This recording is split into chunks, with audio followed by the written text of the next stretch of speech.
everyone, it's me, Angel. Welcome back sa aking YouTube channel. Ang ating video for today ay para sa ating mga SSS members dyan. Napaka-importante po ng ating topic for today, guys. Dahil para po sa ating mga SSS members dyan na dati pong single, no? Ang inyong marital status with SSS ay dating single. At ngayon kayo ay married na po. Please lang guys, mag-update kayo ng inyong marital status with SSS. Para po guys, hindi po kawawa yung asawa nyo pag naiwan nyo. Meron kasi ditong nag-comment, no, para maiwasan to ng naiiwan yung pamilya guys, kawawa naman. Itago ko na lang yung name niya. Sabi niya, ang karanasan ko sa SSS, ang pensyon ng namatay kong asawa, nakuha ng biyanan ko. Ako ay pinag-asikaso ng ano-ano pagkagastos-gastos sa abogado nung kumpleto na ang papel, sabi ng SSS ng Rosario na lump sum na ng biyanan ko. Ako ang asawa, ang nakakuha ang aking magaling na biyanan. So ang nangyari sa kanya, namatay yung asawa niya guys. Ang problema lang, hindi nag-update yung asawa niya sa SSS na siya ay married. Ngayon nag-claim yung biyanan niya. Of course, na-claim ng biyanan niya. Dahil in the absence of your primary beneficiary, again, ang primary beneficiary natin guys ay iyong spouse and below 21 years old na anak.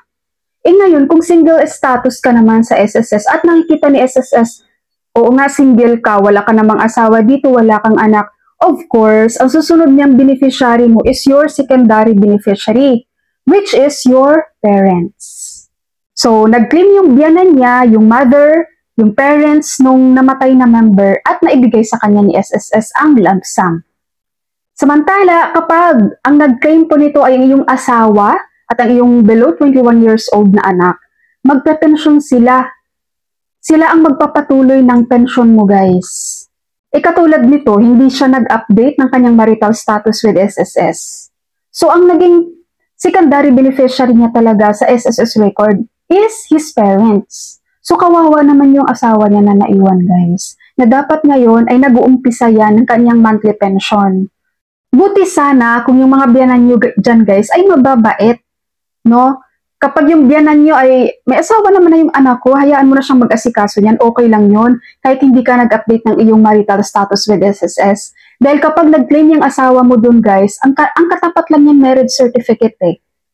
No? May mapakita lang siyang marriage certificate doon, okay na yun.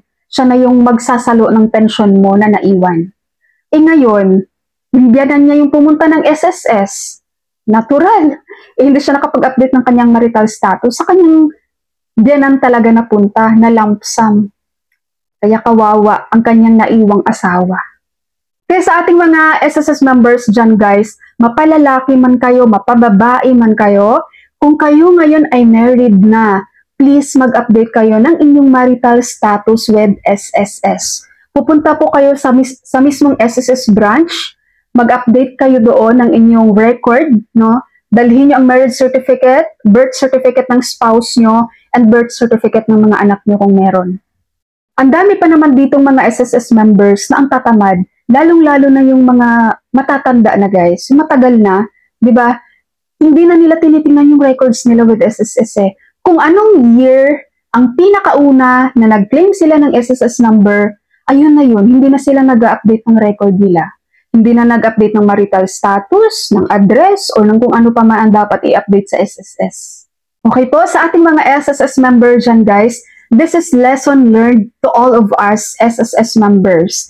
Itong nag-comment ngayon na asawa siya, pero hindi nag-update yung asawa niya guys na siya ay married at na-claim ng biyanan niya yung SSS lump sum niya. So, lesson learned po ito sa lahat ng mga SSS members dyan. Kaya ngayon pa lang, tingnan yung records nyo guys, kung nakasingle pa kayo, pero married na kayo guys, immediately mag-update po kayo ng inyong marital status with SSS.